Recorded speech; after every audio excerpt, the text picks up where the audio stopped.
I'm Jacob. And I'm Jared. And we're here to talk about Dragon Ball Z. And specifically today we'll be talking about episodes 27 through 29, basically the Nappa fight with Goku. And we'll start with episode 27. The only people left are basically Piccolo, Gohan, and Krillin. Goku has now been whisked back. He's on his way, and they're trying to do everything they can to slow him down. They go for the tail. Tail doesn't work because, of course not. It can't be simple. Krillin's using a Destructo Disc. Somehow, Vegeta knows it's dangerous. No other attack up to that point they felt as dangerous, but the one attack that could be, they see the threat. And then, the episode ends with Piccolo. Officially, they don't say he's dead because next episode he talks, but he basically is killing this episode. This is when Nappa throws an attack at Gohan, and Piccolo blocks out his body. And there's a lot of Nappa being generic bad guy here, and should I run away? And just kind of mocking everybody, and I guess that's his character, is that he's taunting everybody. We saw Gohan actually charge at Nappa, not just reacting to something, but when they did their first relay race of an attack, he actually does his part where he starts sprinting towards Nappa, but then Piccolo gets elbowed.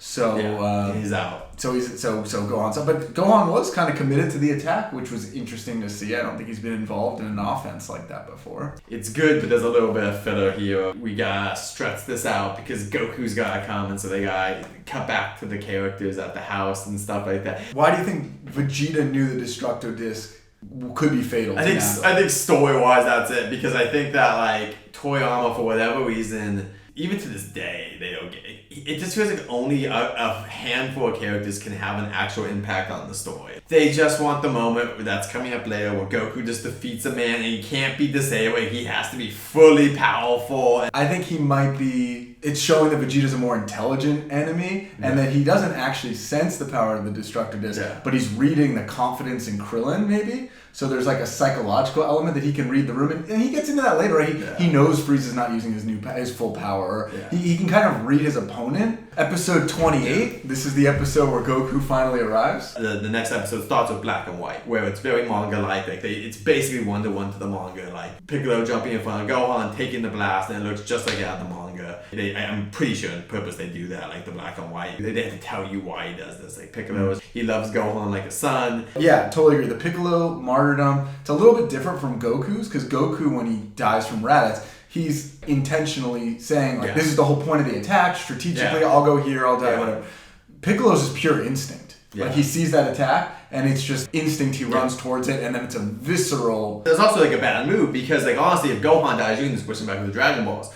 But Piccolo's not thinking. He doesn't care at this point. He's very much attached to Gohan. And I just put on here over 9,000. This is where the meme comes from. The thing that Funimation, way back in the day, could have never guessed would be as big as it was. First use of the Masenko, which is iconic for Gohan, does nothing. Doesn't even It made his arm numb. Yeah, or whatever. So interesting that his rage boost is a kick. It's not even the iconic attack of all.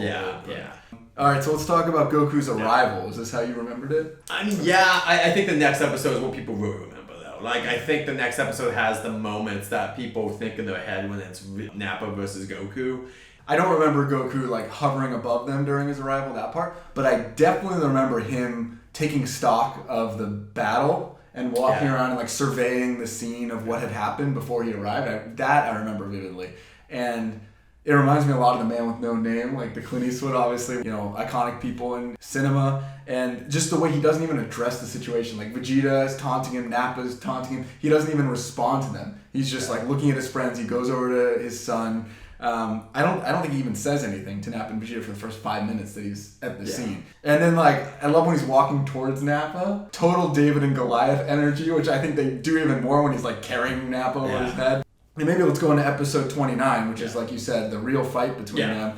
Then you get into, I think, more of that contrast, which is supposed to be Nappa saying he's a Saiyan elite and you're just a low-class Saiyan. But then you see that Nappa's the brutish one who's wearing a thong in half of the episode and grunting and screaming at everyone. But he's supposed to be the elite, right? This upper-class sophisticated. So I think maybe Toriyama was playing with that juxtaposition a little bit. Nappa doing the oh man, I almost lost my cool there for a second.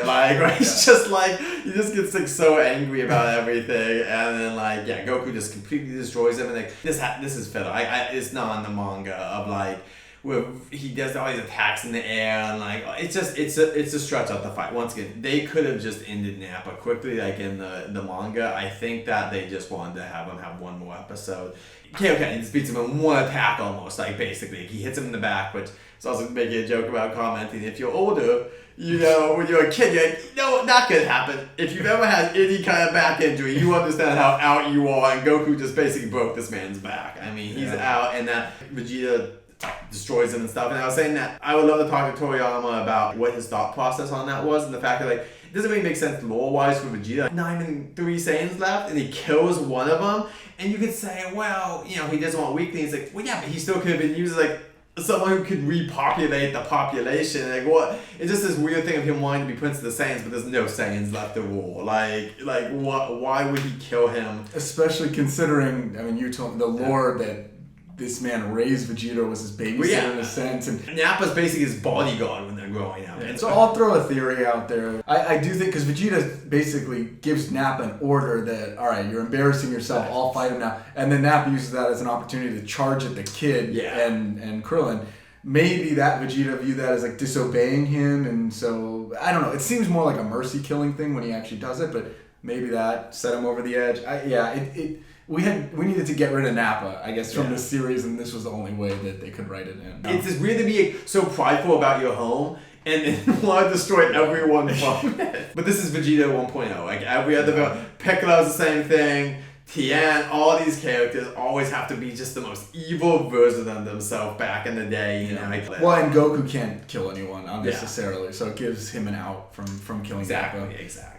Alright, so episode 29 ends with Goku and Vegeta traveling to a different site for the final showdown, and we'll pick it up from there.